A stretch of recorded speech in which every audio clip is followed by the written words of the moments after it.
Hello, I'm Dr. Donna Rains, and I'm here to share with you the instructional planning process, how to start your lesson plan. For those of you who are entering the classroom, regardless of what state you live in, you will need to be able to access the academic standards for that state. In Tennessee, we go to the Department of Education, tennessee.gov, and there is a menu there that is for educators, and when you click on that tab, it will take you down to academic standards. Clicking on it, you will reach all of the different disciplines, subject areas, and every grade level, so that you may click on those and then see all of the criteria that the state expects you to embed in your coursework for your students. This is where we have to start to get our goals met for the state of Tennessee or for the state that you are creating your lesson plan for. This will be a short video clip that basically starts with the unit goal, instructional standards, and then most importantly, the measurable learning objective. This is about a 20-minute clip, and there will be a series of clips that walk you through each chunk of the lesson plan. So I hope you'll hang with me, and the more we do, the more familiar it will be and the less overwhelming it will be for you. And when we think about that, I like to try and think about it as a funnel where we have the most general goal at the top and the most specific at the bottom. So the first thing that we look to is the unit goal. And that is the broadest, most general statement that we're going to find as we plan. So a unit goal might be, when you look at the discipline of math, it might be a unit in algebra, or it might be a unit even smaller than that. It might be a unit on prime numbers. If you're looking at another area of math, if you're looking at geometry, it might be a unit that has to do with three-dimensional formulas. If you're looking at science, you might be looking at a unit in physical science, or a unit in chemistry, or a unit in physics, or environmental science, or space science. So that's a very broad topic that a lot of smaller objectives will fall under. If we are looking at the subject of English, we might be looking at English grammar. We might have a unit on genre. We might have a unit on poetry. All of those subtopics under this one large unit goal. So basically that's what your lesson plan is asking you at first. What is the broad spectrum, the broad goal that you're looking at? The second thing that we look at are our state standards.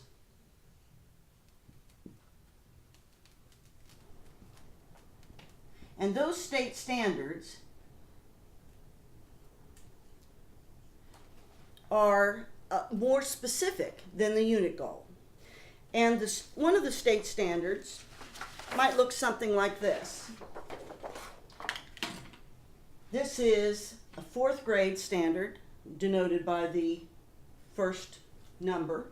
Locate the first 13 colonies and explain how the geographical features influence their development and settlement patterns.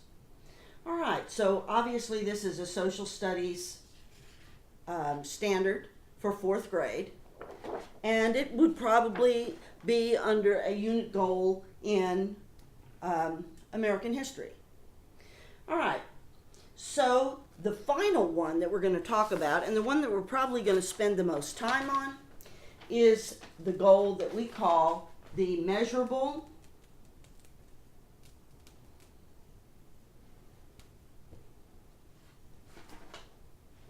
learning objective.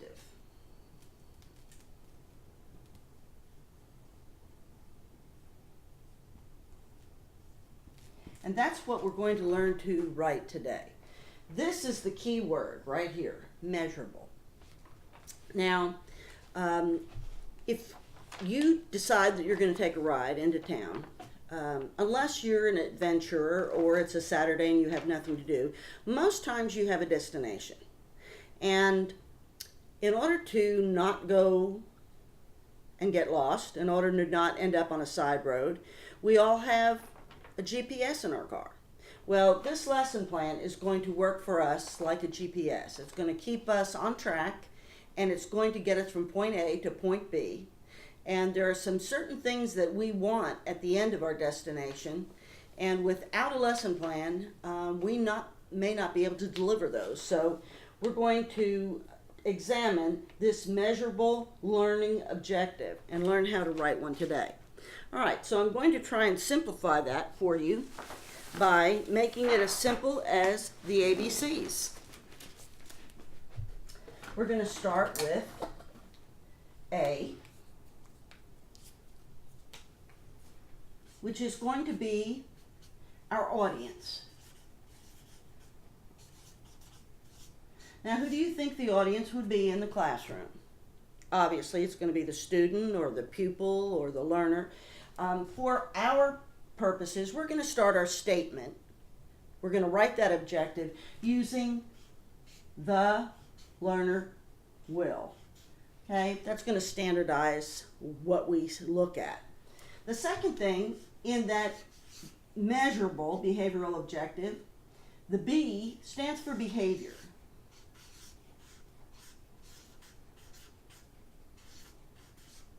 And this behavior is something that we can see. It is the evidence we have at the end of the lesson that our students really got something out of everything that we put into the planning. We can plan, we can teach, and students can still walk away with not having the understanding that we would hope they would have, unless we can see some behavior, something that they can do as a result of our teaching. And that's what this B is for. The C stands for condition.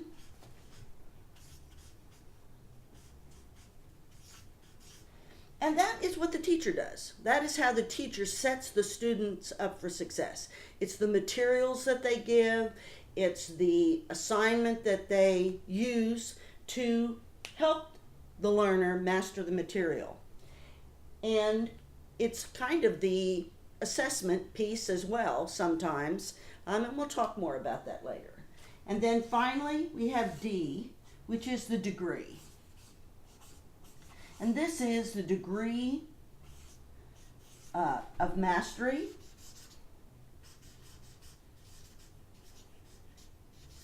or the competency, degree of competency,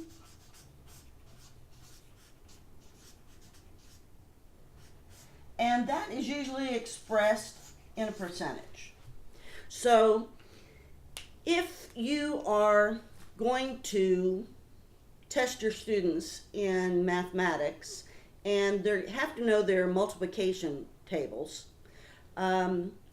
you might get by with 95 or 85% mastery on those, and they might still be able to do their long division if they don't have every single fact memorized. They might know 5 times 9, even if they don't know 9 times 5. So depending upon how you're testing, this percentage would represent what level of mastery you're looking for in that lesson for that particular objective that you're doing. If a student in the 5th grade doesn't know 100% of their phonemes, then it's going to be hard for them to sound out some multisyllabic words. For example, let's say they know A says A or A, E says E or E, but when they see T-I-O-N, they don't know that it says shun, and they're sounding it out like the individual letters. That's going to impede their reading quite a bit. This can vary. It is not a critical piece of this behavioral objective, but we want to keep in mind what we're looking for mastery for our students. All right, so let's take a look at what these 4 parts look like in a behavioral objective as it might be worded. So we're going to start out with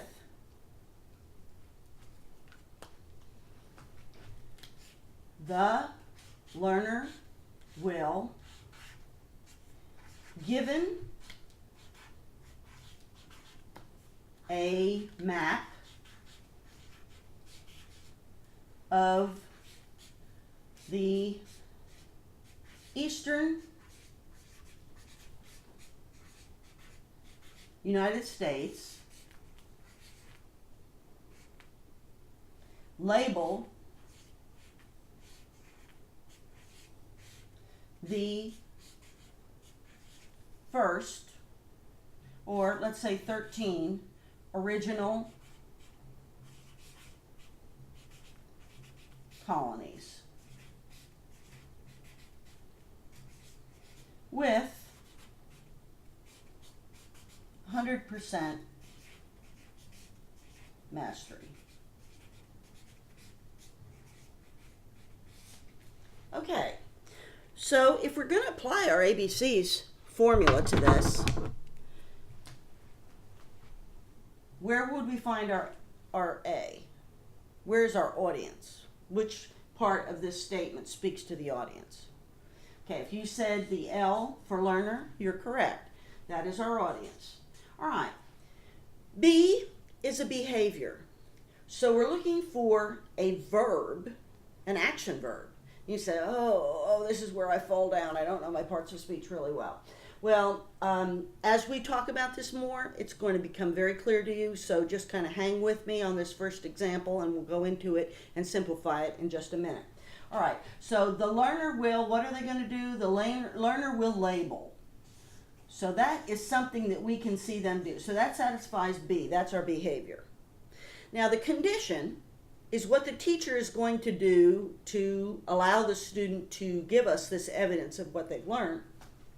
So the teacher is going to give them the map of the eastern United States. So this is the condition that we're setting up right here. So that satisfies C.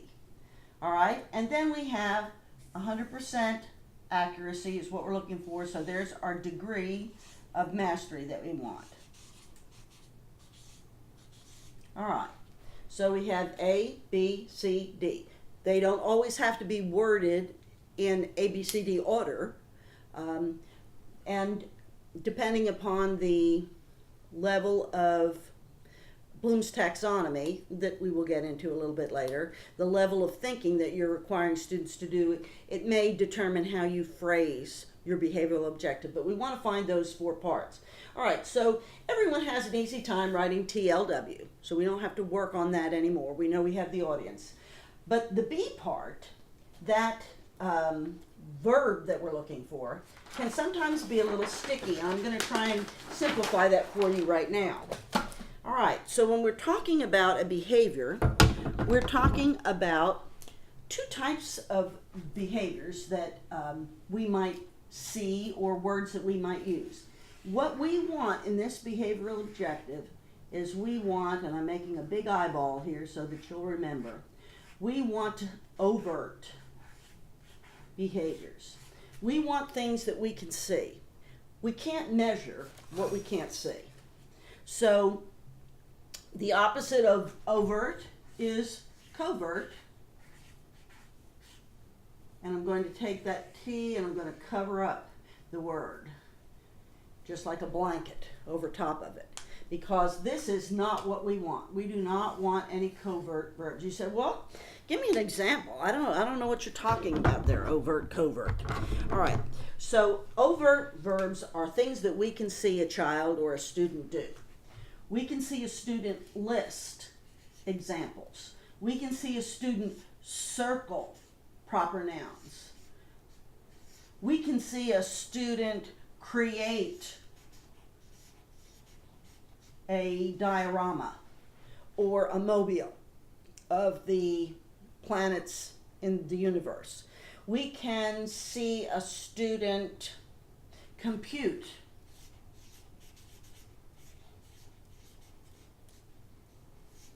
We can see a student, if a student can analyze. it might be that we would want the student to give us so many different points in their analysis, or so many points in an argument to give them full credit, and we can word that in our behavioral objective. So what are covert things? What are the covert types of things that we're talking about that we really do not want to use? All right, one of those might be the learner will appreciate.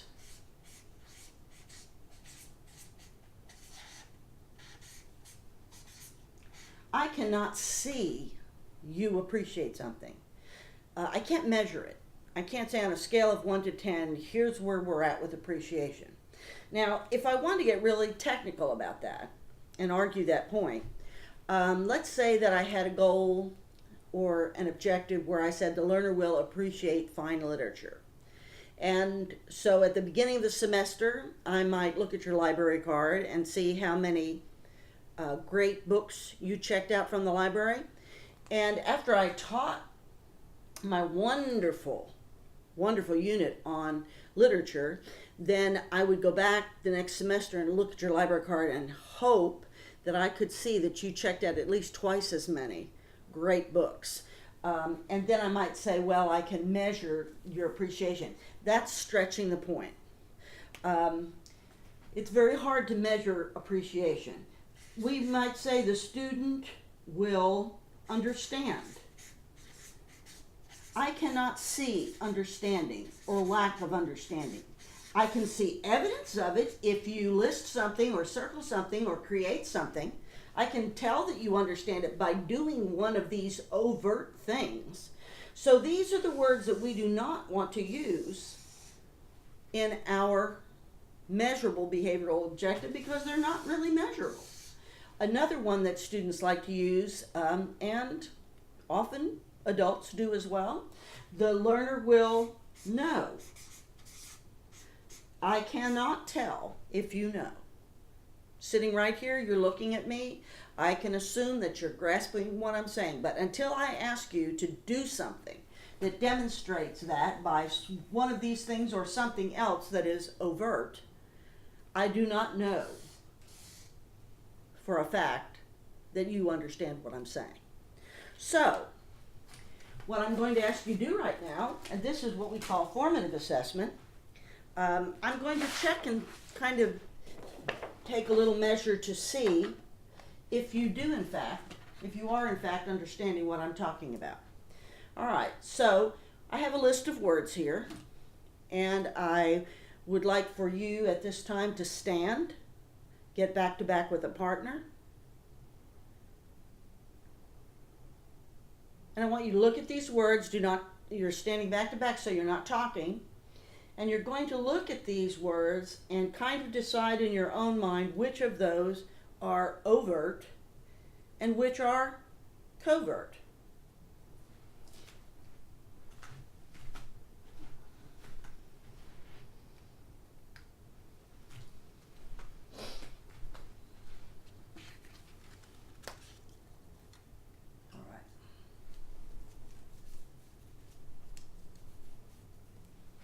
All right, turn around and talk with your partner and see if they agree with you.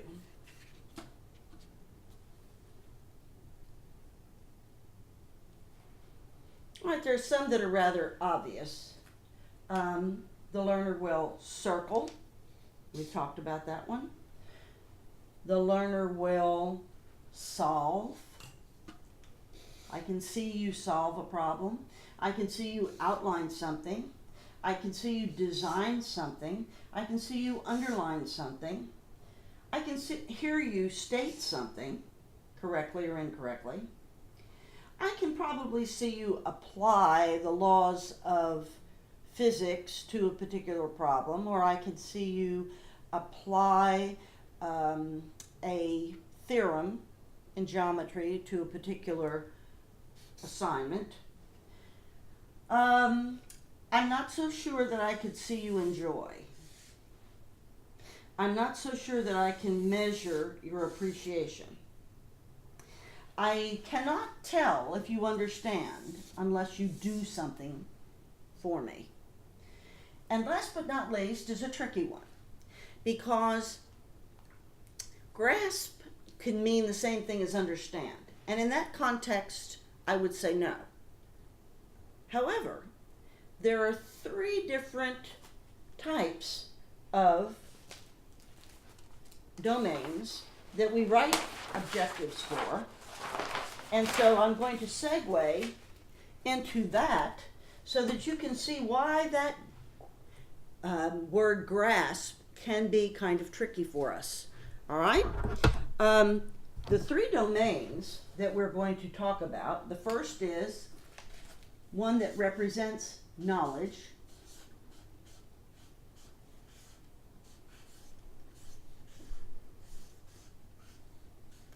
And that is called the cognitive domain.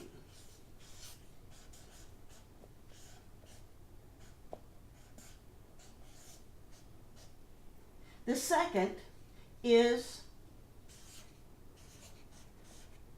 psychomotor. And that has to do with physical movement. Think about physical movement and writing objectives that are measurable that have to do with physical movement. Which teacher in your building do you think would be more prone to write psychomotor measurable objectives? Exactly, your PE teacher, okay? The learner will, given a basketball, use the 4-point system to attain 8 goals out of 10. The last one is the affective domain.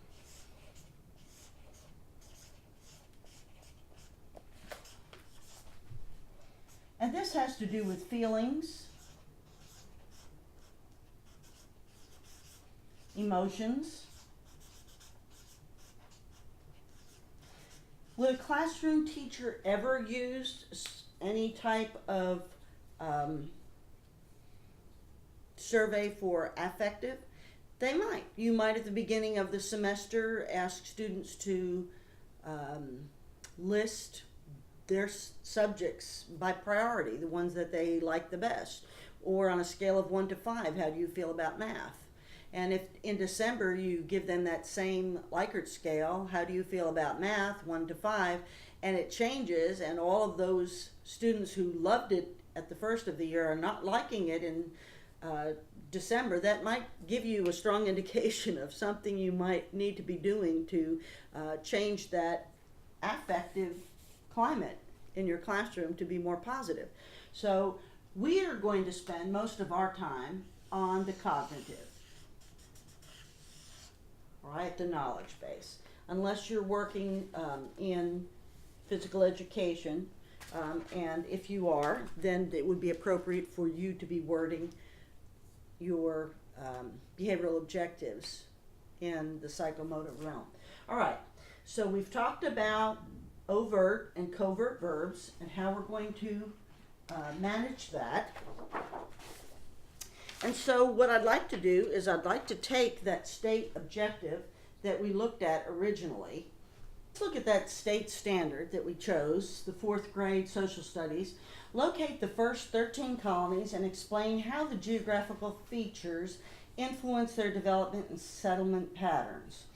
All right, so first off, I need to tell you that it would be wonderful if when we went into the state website, all of those objectives were written in measurable terms, but they're not. And that's why we went through the ABCDs so that you could rewrite them in a measurable format. So if we look at this particular standard, we notice that it has 2 parts. And for measurement purposes, we have to separate those. So we would actually have 2 objectives out of this one standard. The first one is going to be the learner will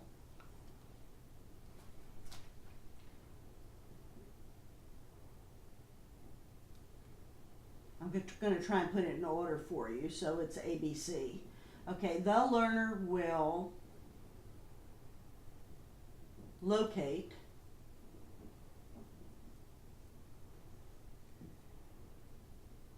the 13 colonies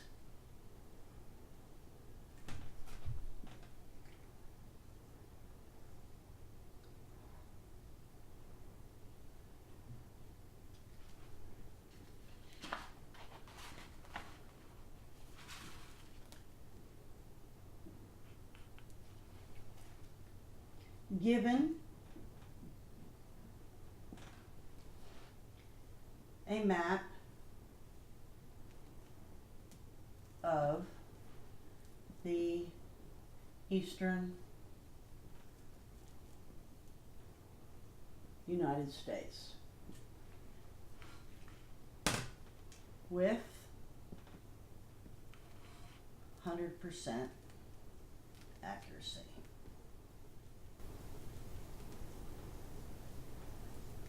All right. The second one is going to be the learner will, I'm going to write this one differently, given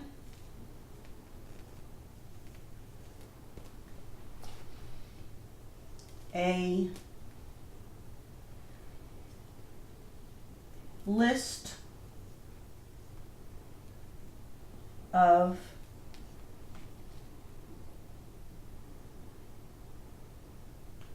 geographical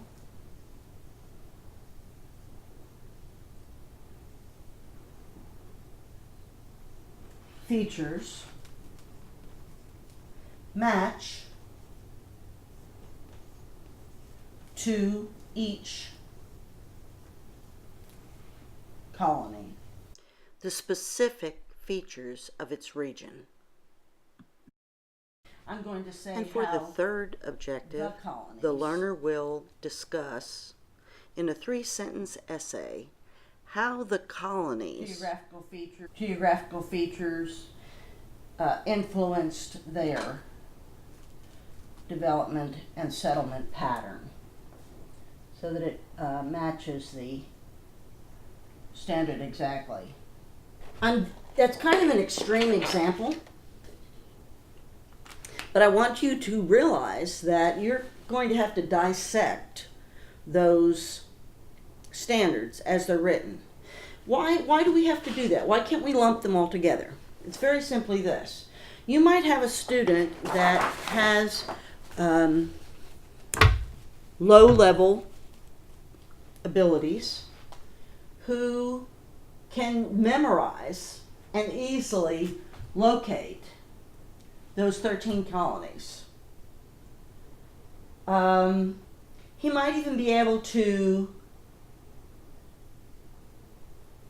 match.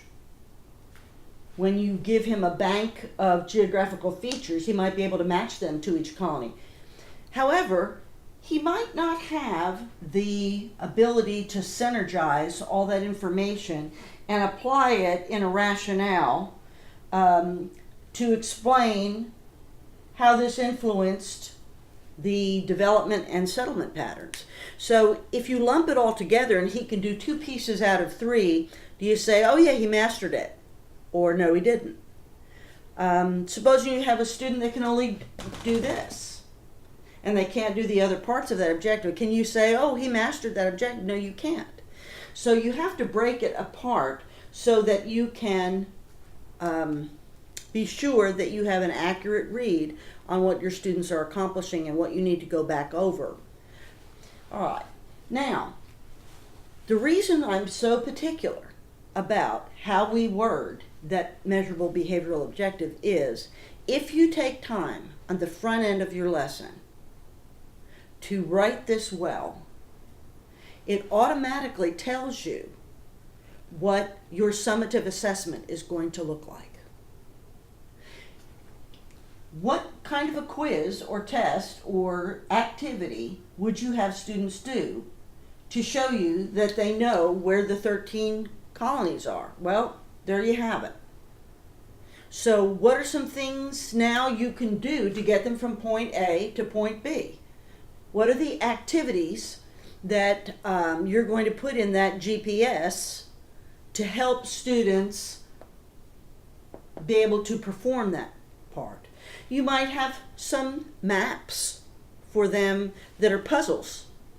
You might have some quizzes, or you might have a crossword puzzle, or you might have many different things to help them exercise and re-manipulate all that information to get them to master those 13 colonies. You can be as creative as you want in that part of your lesson plan, but you have to have some place to start that tells you what the evidence is going to be that you're going to accept from your students to say that they absolutely understand and have mastered this material. All right, we have a locating, we have a matching, and then we have a discussing, which is a higher order skill. And we're going to get into that next. We're going to talk a little bit about Bloom's taxonomy and the different levels of skills that we write. So let's briefly, before we close today, let's briefly go ahead and just kind of review the kinds of things that we've talked about. First of all, we've talked about the funnel. We've talked about broad to narrow goals and objectives. So the first one that we talked about was the unit goal, which is more of a goal that we use in each discipline, kind of to segment our discipline into smaller parts. So up here we have our unit goal. It's the broadest one. And then we have our state standard, which has a number, and you are expected to put the number on your plan, because if I want to help you determine how to write that behavioral objective, sometimes I might have to go back and look at the original piece, and I can't find that in a huge document. Whereas if you put that 4.13 or 6.25 or whatever that number is, I can go directly to it, and then I'm in a position to help you better. All right, so we have the state standard, and then last of all, we have the behavioral objective.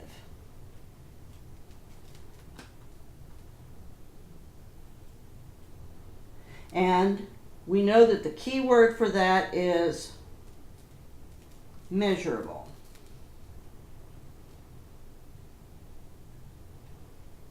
All right. And so we have 4 parts. We have the audience, behavior, condition, and degree.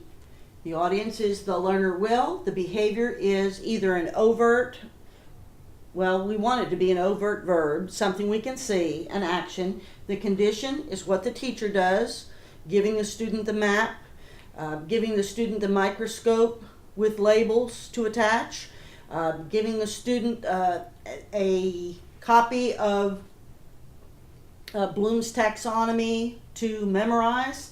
And then D is the degree of competency or mastery that we expect, what our expectation is for our students to achieve on that particular objective. All right. I think that should put us in a pretty good position to pick up with Bloom's taxonomy on our next discussion, and also to remember that our state standards oftentimes have to be broken apart into smaller chunks for the lessons that we are going to have our students accomplish. This is a quick formative assessment piece to see how well you understood the cognitive, psychomotor, or affective domain. This is another example of a state standard. If you look at item number 3, and please try to rewrite that as a measurable behavioral objective. Now it's your turn to take this state standard and choose one of the blue lines to use to begin to write your measurable behavioral objective. KFL PC1 is an academic standard pulled from the state website. K is the kindergarten grade level, FL is foundational literacy, that's the strand. Print concepts is the PC, and that's the category. And 1 is the number of the standard within the strand. In every good lesson, you will need some opportunity for students to manipulate the information that they have received. This is your opportunity. Please take this form, go to the state website, choose a state standard, and begin to write your measurable learning objective or objectives if you are brave enough to pull a compound one from that particular list of objectives.